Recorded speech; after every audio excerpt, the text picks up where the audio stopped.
Number 16, back up an argument. It means to provide support or evidence for a statement or theory. He used statistics to back up his argument. He used statistics to back up his argument.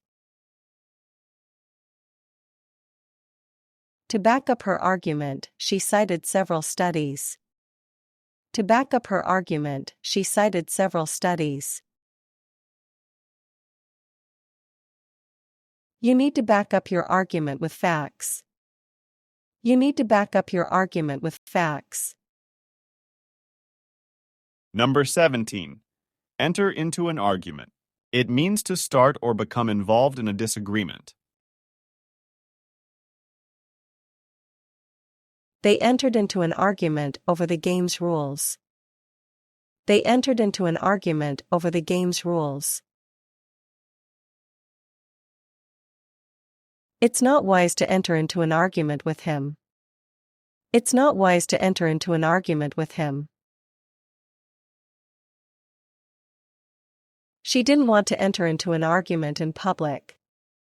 She didn't want to enter into an argument in public. Number 18, follow your argument. It means to understand the line of reasoning someone is presenting. I can follow your argument, and it makes sense. I can follow your argument, and it makes sense. The teacher asked if the class could follow his argument. The teacher asked if the class could follow his argument. She struggled to follow their argument because it was complex. She struggled to follow their argument because it was complex.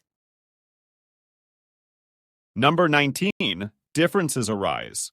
It means to begin to disagree about something.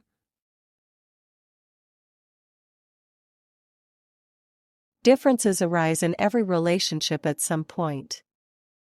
Differences arise in every relationship at some point. When differences arise, it's best to communicate clearly. When differences arise, it's best to communicate clearly. They resolved the issues as soon as differences arose. They resolved the issues as soon as differences arose. Number 20, problem arises. It means to have an unexpected issue come up. When a problem arises, it's best to tackle it quickly.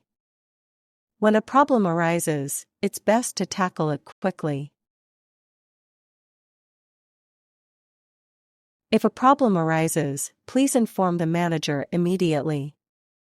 If a problem arises, please inform the manager immediately. She can handle stress when a problem arises at work. She can handle stress when a problem arises at work.